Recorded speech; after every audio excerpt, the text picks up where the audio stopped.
There's a moment in history when one country stops playing by the rules and starts writing them. America had that moment in 1944. Most people think World War II was won on the beaches of Normandy. It wasn't. It was won in a hotel in New Hampshire, 3 weeks before D-Day, where 44 nations sat in a room and handed the United States control of the global economy. No army needed, no invasion, just signatures. That meeting was called Bretton Woods, and what happened there quietly shaped every dollar you've ever spent, every loan your country ever took, every trade deal ever signed. Now here's the question nobody on the news is asking. What if China studied that playbook, line by line, and has been executing it for the last 20 years? Not copying it, improving it. Because the genius of what America did in 1944 wasn't military, it was architectural. They didn't conquer the world, they built the house the world had to live in. And right now, somewhere between the ports of East Africa, the mountains of Central Asia, and the boardrooms of the Middle East, China is pouring the foundation of a new one. To understand what China is doing, you have to understand what America actually built in 1944. Because most people get this wrong. They think American power was about aircraft carriers, about nuclear bombs, about Hollywood and blue jeans and rock and roll. And yes, all of that mattered. But none of that was the foundation. The foundation was something far less cinematic and far more durable. In July 1944, with the war still raging, 730 delegates from 44 Allied nations gathered at the Mount Washington Hotel in Bretton Woods, New Hampshire. The world was exhausted. Europe was in ruins. Asia was burning. And everyone knew whoever designed the post-war financial system would control the peace. America arrived prepared. The other nations arrived desperate. John Maynard Keynes, the greatest economist of his generation, represented Britain.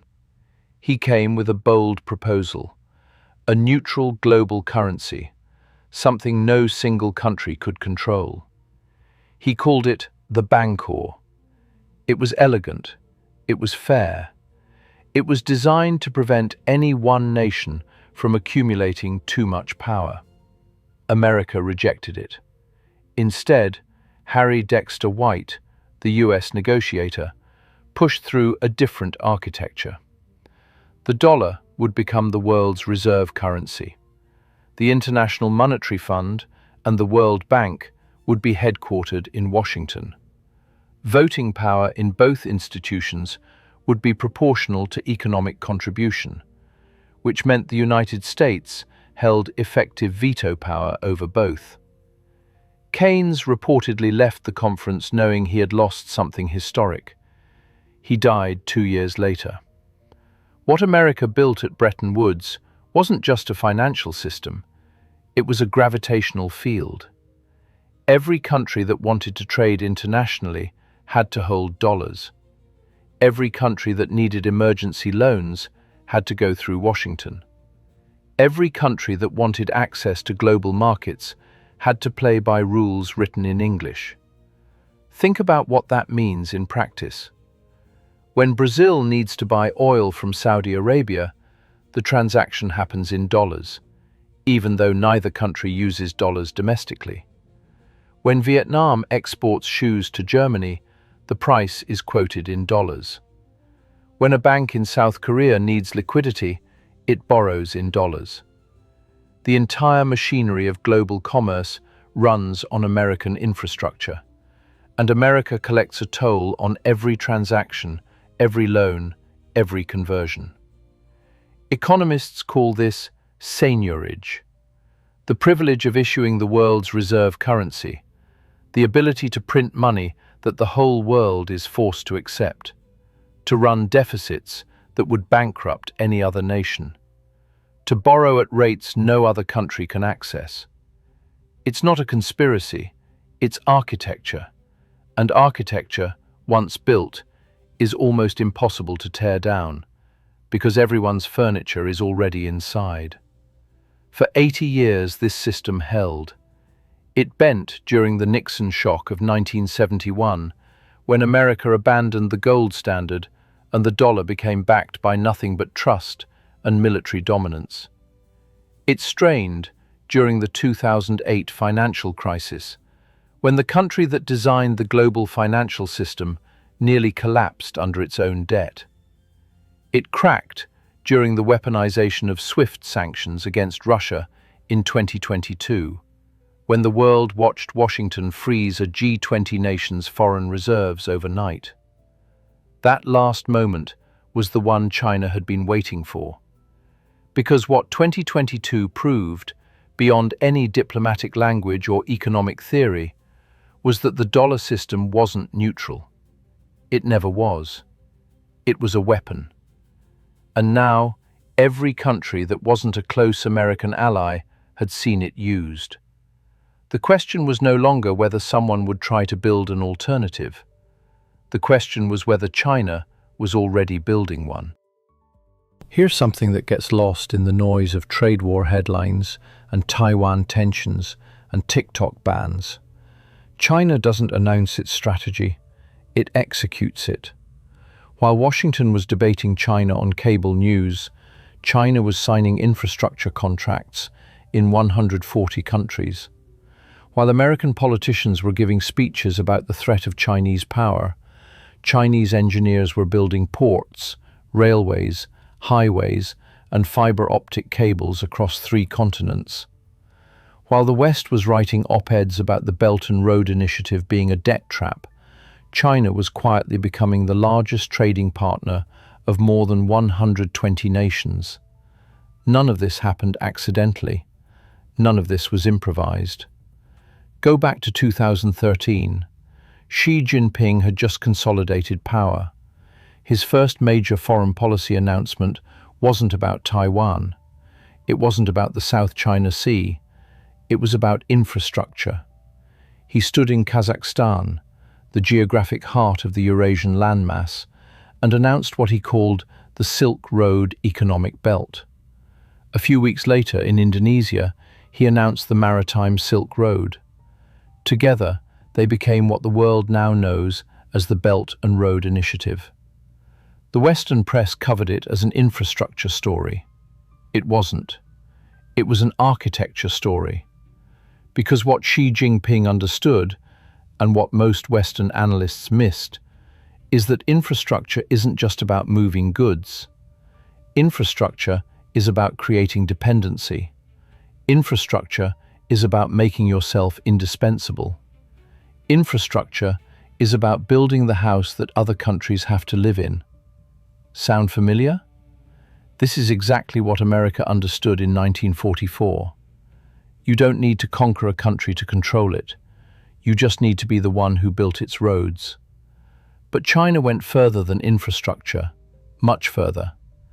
In 2015, Beijing launched the Asian Infrastructure Investment Bank, the AIIB, a multilateral development bank headquartered in Beijing, funded primarily by China, designed explicitly as an alternative to the World Bank and the IMF. America lobbied aggressively against it, pressuring allies not to join. Britain joined anyway. Germany joined. France joined. Australia joined. Today, the AIIB has 109 member countries, more than the Asian Development Bank, which America helped found.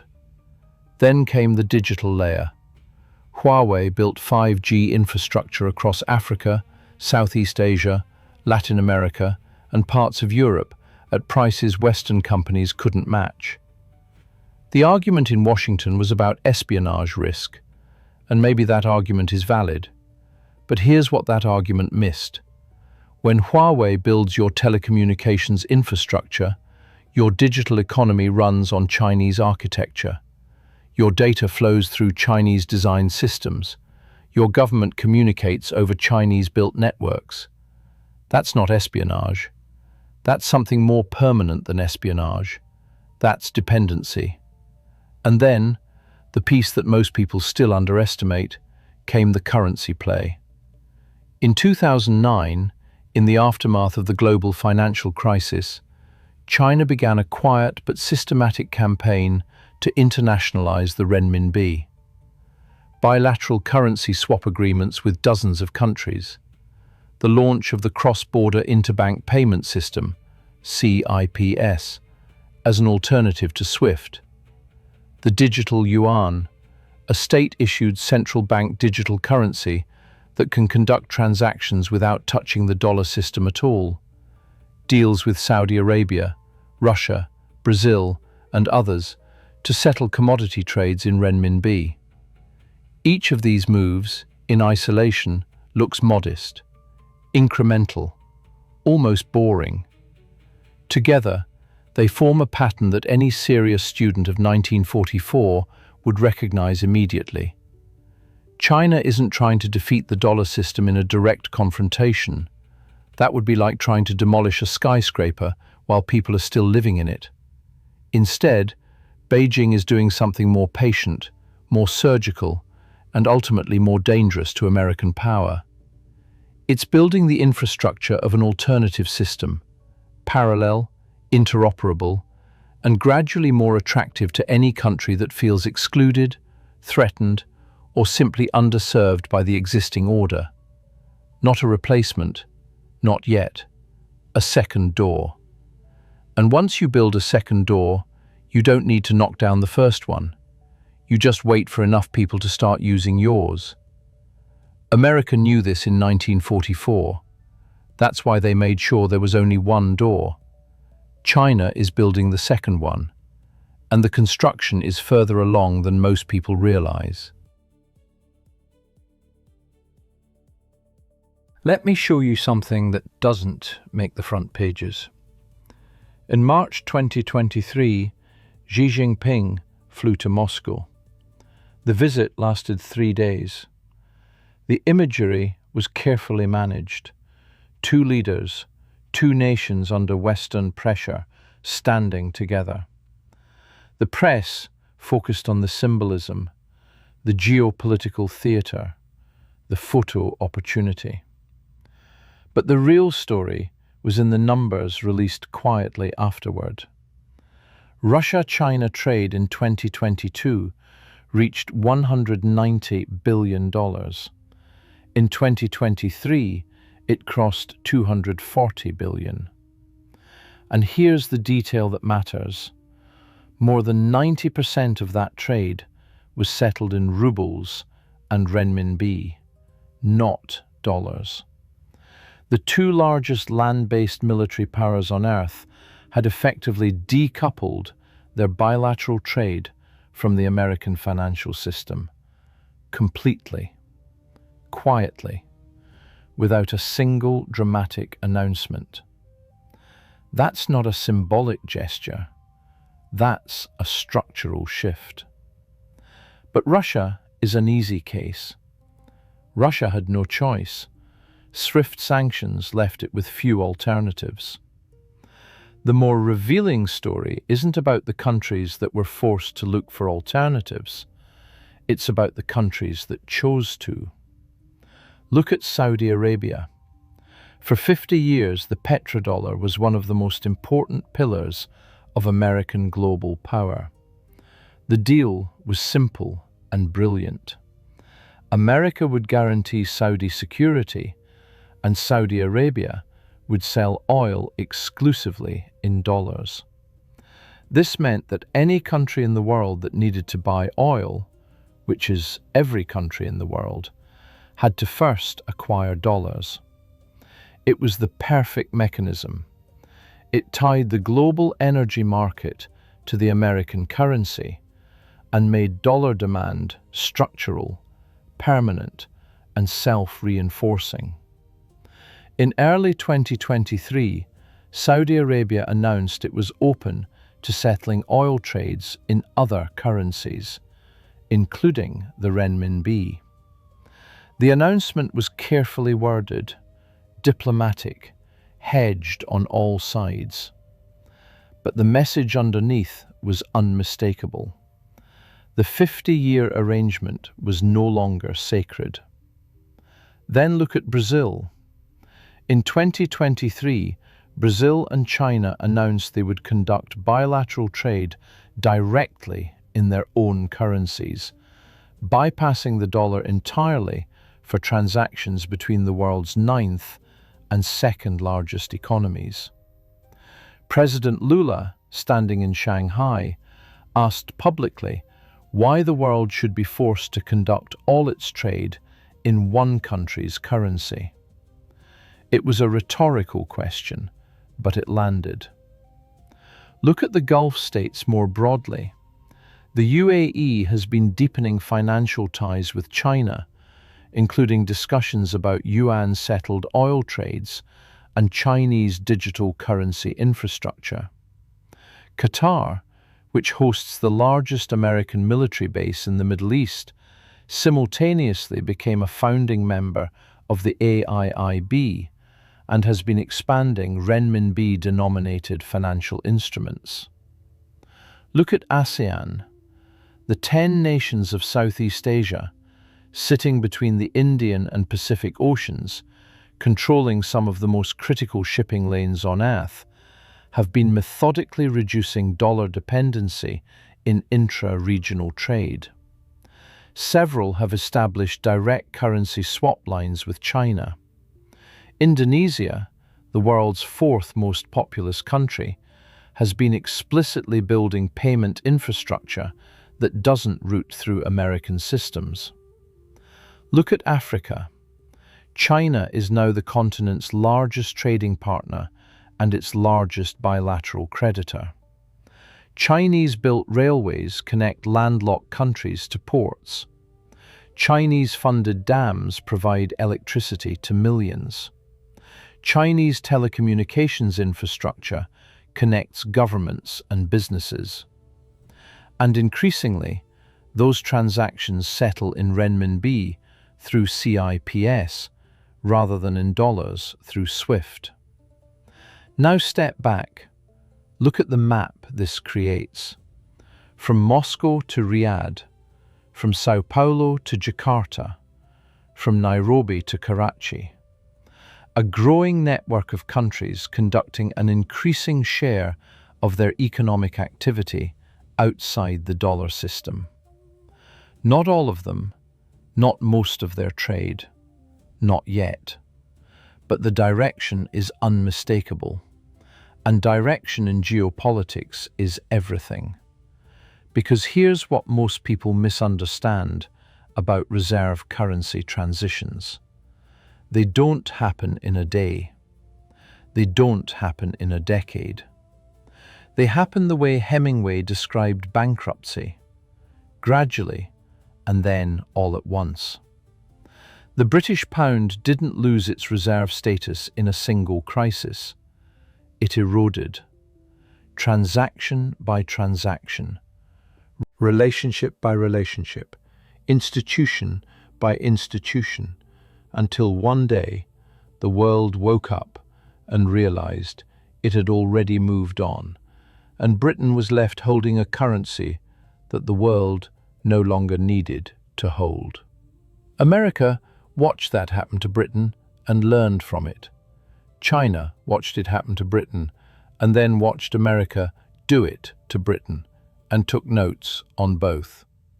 The countries choosing to build new financial relationships with Beijing aren't necessarily anti-American. Many of them have deep ties with Washington. Many of them host American military bases. Many of them still conduct most of their trade in dollars. But they're hedging, quietly, carefully. The way intelligent actors always hedge when they sense that a system, however powerful, may not be permanent. And that hedge, multiplied across dozens of countries and trillions of dollars in annual trade, is itself a force. It's the force that erodes confidence, that reduces demand, that slowly, imperceptibly, makes the architecture of 1944 feel less like the only house in town and more like one option among several. But here's where the story gets complicated. Because if you've been listening carefully, you might be thinking, this sounds inevitable, like gravity, like China wins by default and American power dissolves quietly into history. And I want to push back on that, hard, because the people who think this is inevitable are making the same mistake as the people who think it's impossible. They're not looking at the whole board. America didn't build its post-war order on infrastructure alone. Infrastructure was the skeleton. But the body needed something else, something harder to build and infinitely harder to copy.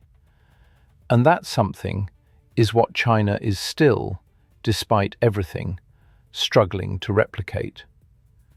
Let's start with the most uncomfortable truth in this entire conversation. The dollar is not trusted because America is powerful. America is powerful partly because the dollar is trusted. And trust, real trust, the kind that makes a Brazilian businessman and a German manufacturer and a Vietnamese exporter all independently decide to hold the same currency, doesn't come from infrastructure. It doesn't come from development banks. It doesn't come from bilateral swap agreements. It comes from something far more fragile and far more valuable. It comes from the belief that the rules won't change overnight, that contracts will be honored, that courts are independent, that capital, once invested, won't be arbitrarily seized, that the system, whatever its flaws, operates by a logic that is consistent and legible and not entirely subject to the mood of one man in one room. This is what economists call the rule of law premium, and it is, right now, the single largest obstacle between China and genuine reserve currency status. Think about what it means to hold renminbi reserves. You are trusting the People's Bank of China. You are trusting that the Chinese Communist Party will not, in a moment of domestic political pressure or geopolitical conflict, change the rules in ways that destroy the value of what you're holding.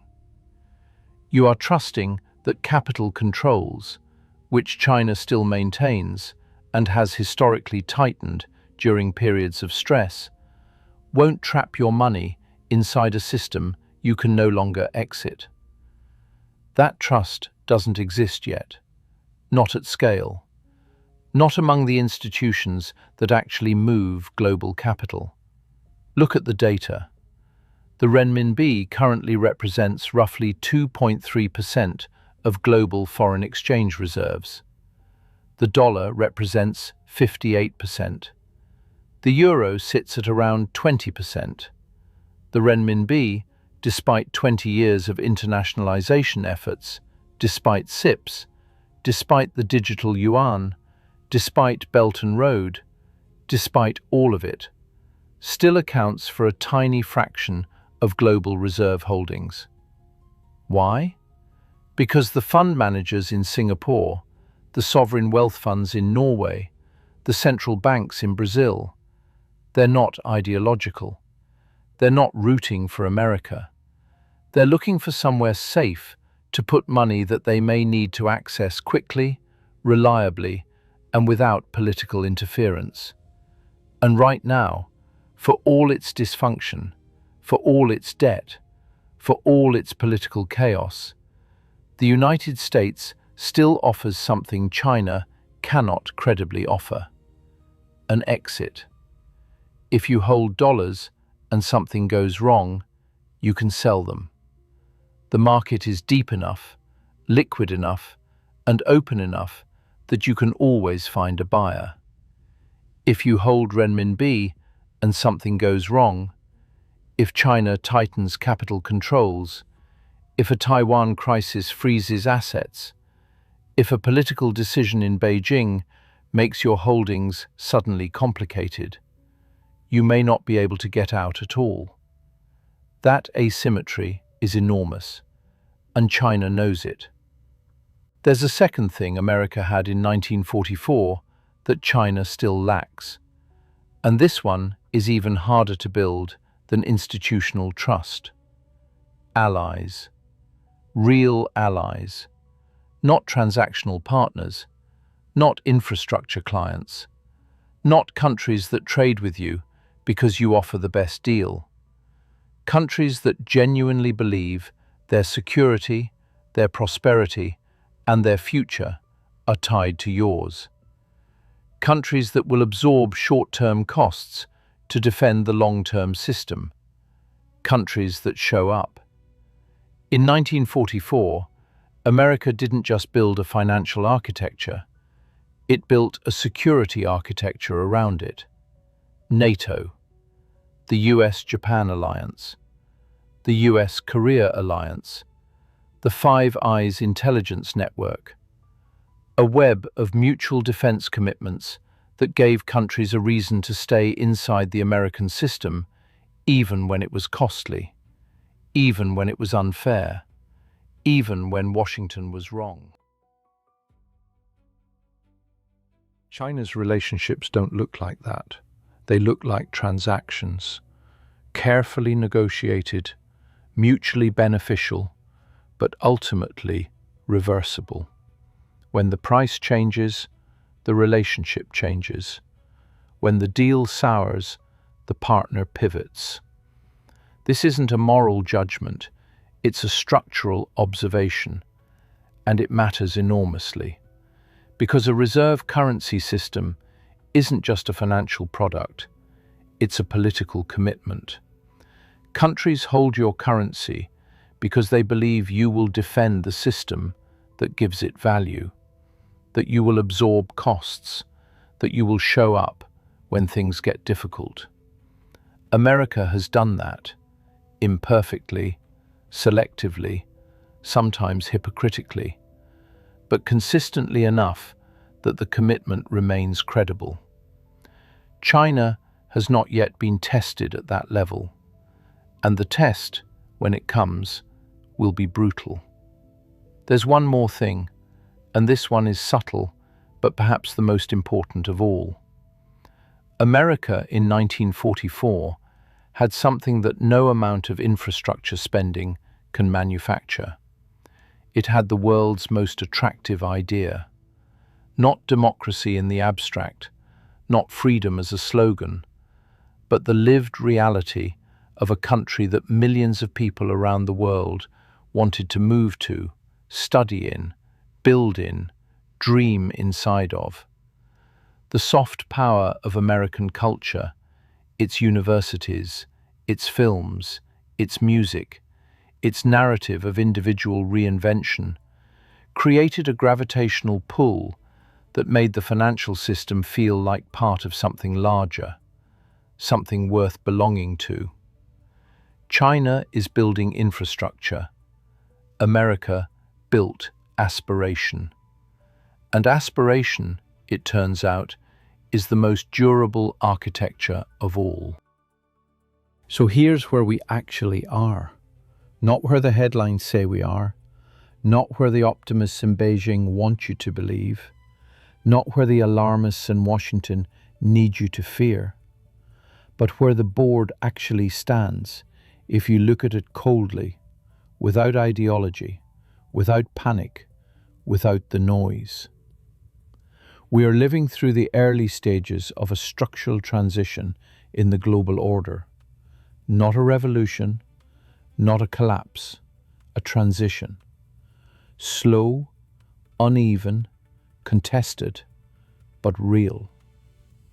And the most important thing to understand about this transition is that it isn't primarily about China versus America. That framing is too small, too binary, too trapped in the logic of the last century. What's actually happening is more complex and more interesting. The world is fragmenting into what economists and strategists are beginning to call a multipolar currency system. Not one reserve currency, not two, but a layered architecture where different currencies dominate different regions, different commodity markets, different bilateral relationships. The dollar remains dominant globally. The renminbi grows dominant regionally across Asia, parts of Africa, Central Asia. The euro holds its ground in European trade, and underneath all of them, a new layer of digital currencies, bilateral swap agreements, and commodity-backed instruments creates a mesh of alternatives that didn't exist 20 years ago. This isn't the end of dollar dominance, but it is the end of dollar monopoly. And those are very different things. Think of it this way. In 1980, if you wanted to fly between two cities in Europe, you almost certainly flew on a European national carrier. Air France, Lufthansa, British Airways. The idea that low-cost carriers would one day carry more passengers than the legacy airlines seemed absurd. The infrastructure, the regulations, the habits, the institutions, everything pointed toward permanence. And then Ryanair happened, and EasyJet, and the landscape changed. Not because the legacy carriers disappeared, but because the monopoly on access disappeared. Once travelers had a genuine alternative, the entire dynamic shifted. Pricing changed, routes changed, power changed. That's the analogy. China isn't trying to be the new British Airways. It's building the infrastructure for a different kind of flight entirely. Now let me show you the three specific arenas where this transition is most advanced, where the competition is most consequential, and where the outcome is most genuinely uncertain. The first arena is commodity markets. For decades, oil has been the anchor of dollar dominance. Petrodollars aren't just a financial mechanism, they're a geopolitical one. When oil trades in dollars, every oil-importing nation on Earth is structurally dependent on the American financial system. China imports more oil than any other country on Earth. It has been systematically working to change the currency of that dependency. The Shanghai International Energy Exchange, launched in 2018, allows oil futures contracts denominated in renminbi. Saudi Arabia, the UAE, Iraq, and Russia have all conducted at least some oil transactions in renminbi. The volumes are still small, but the precedent is set. And in commodity markets, precedent has a way of becoming practice. The second arena is digital infrastructure. This one moves faster than most people realize. The Digital Yuan, China's central bank digital currency, is already operational domestically and is being piloted in cross-border transactions across Southeast Asia and the Middle East. Unlike traditional currency transfers that route through correspondent banks and ultimately touch the SWIFT system, digital yuan transactions can be settled directly, bilaterally, and instantly, completely outside American financial infrastructure. The implications of this are profound. A country that adopts digital yuan infrastructure for cross-border payments isn't just changing its currency preference, it's changing its plumbing. And once the plumbing is in, it's very hard to rip out. The third arena is the global south. This is the one that gets the least attention in Western media, and it may be the most decisive. There are approximately 6.5 billion people living outside the wealthy democracies of North America, Western Europe, Japan, South Korea, and Australia. Most of them live in countries that have complicated, often painful relationships with Western financial institutions. Countries that have experienced IMF austerity programs. Countries that have watched their commodity wealth extracted under terms they didn't write. Countries that have been told their development must follow a particular path and watch that path close in front of them. China is not offering these countries freedom. Let's be honest about that.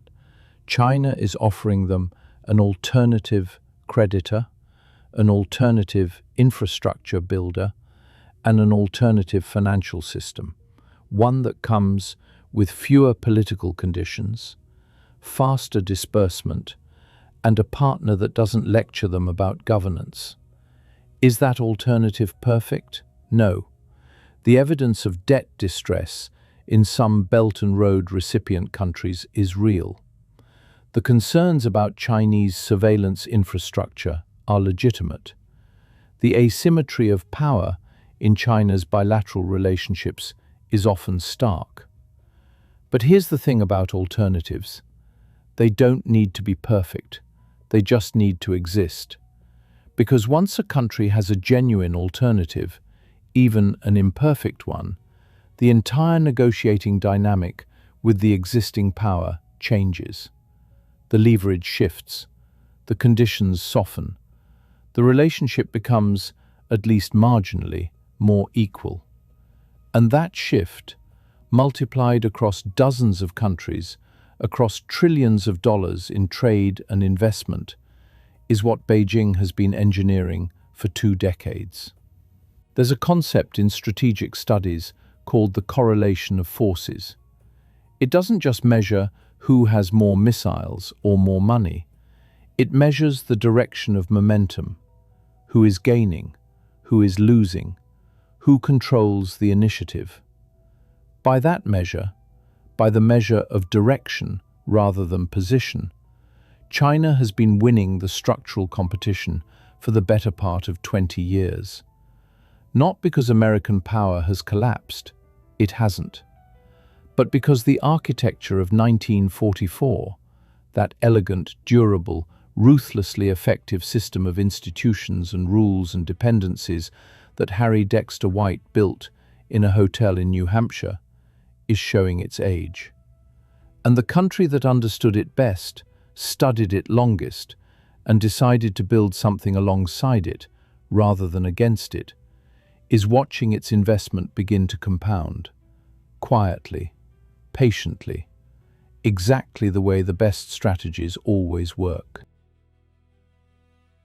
If you've made it this far with me, through Bretton Woods, through Belt and Road, through petrodollars and digital yuan, and the slow fragmentation of a system that shaped the world your parents grew up in, then I want to say something directly to you. Subscribe to this channel. Not because we publish content, because we publish questions that most channels are afraid to ask. Questions about power, about systems, about the invisible architecture that shapes everything you experience. Your savings, your job, your country's future, your children's options. If that matters to you, you belong here. Hit subscribe and bring someone with you who's ready to think at this level. Now, back to the board. Because the most important question in this entire conversation isn't what China has already done. It's what comes next. And what comes next depends almost entirely on something that no economist can model and no strategist can fully predict. It depends on how America responds. And here's the uncomfortable truth. America has responded, so far, in ways that have accelerated the very transition it's trying to prevent. The weaponization of SWIFT in 2022 was the clearest example. The decision to freeze Russia's foreign currency reserves, approximately $300 billion held in Western financial institutions, was swift, coordinated, and effective as a short-term measure. But its long-term consequences were seismic. Because what it demonstrated to every country on Earth, ally and adversary alike, was that dollar reserves aren't actually yours. They're yours until Washington decides they aren't. That message landed in Beijing, in Riyadh, in New Delhi, in Brasilia, in every finance ministry of every country that had ever wondered whether its dollar holdings were truly sovereign assets or merely loans from the American system that could be recalled at will. The answer, after 2022, was clear, and the diversification accelerated. Then came the tariffs, the export controls on semiconductors, the investment restrictions.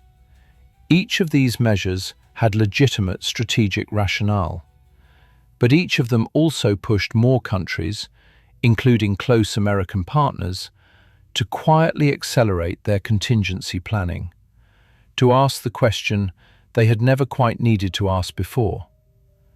What do we do if we can no longer rely on this system? China didn't create that question. America did. And China was ready with an answer. But here's what I want you to sit with, because this is where the story gets genuinely complex and genuinely important. The transition we're describing isn't clean, it isn't linear, and it isn't guaranteed to produce a better world. The Bretton Woods system, for all its asymmetries, for all its embedded American advantage, for all the ways it served Washington's interests first, also produced something real. It produced the longest period of relative great power peace in modern history. It produced institutions, however imperfect, where disputes could be argued rather than fought. It produced a framework of rules that, however unevenly applied, created a baseline of predictability that allowed global trade to grow from a trickle to a flood. A multipolar currency system sounds more equitable, more balanced, less dominated by any single power. But multipolarity in practice has historically been less stable than hegemony. The period before Bretton Woods, the interwar years, the competing currency blocks, the beggar-thy-neighbor devaluations of the 1930s, was not a golden age of international cooperation. It was a prelude to the most destructive war in human history. This doesn't mean the current transition is leading there. History rhymes, it doesn't repeat with precision. The weapons are different, the institutions are more developed, the economic interdependence is deeper, but the underlying dynamic, a rising power challenging an incumbent, both building parallel systems, smaller nations forced to choose sides or navigate between them, that dynamic is old, and it has rarely resolved itself quietly. What makes this moment different, and what should concern anyone thinking seriously about the next 20 years, is the speed of the technological layer underneath all of this. Digital currencies move at the speed of software. Trade routes built on fiber optic cables don't take decades to construct, they take months. AI-driven financial systems can process and settle transactions in milliseconds across borders that once took days to clear. The infrastructure of the new system is being built at a pace that the architects of 1944 could not have imagined, which means the window for managed transition, for the kind of deliberate, negotiated restructuring that prevents the worst outcomes, may be shorter than anyone in Washington or Beijing is publicly acknowledging. In the summer of 1944, as delegates filed out of the Mount Washington Hotel and into the cool New Hampshire air, Most of them believed they had just built something permanent. They were right, and they were wrong.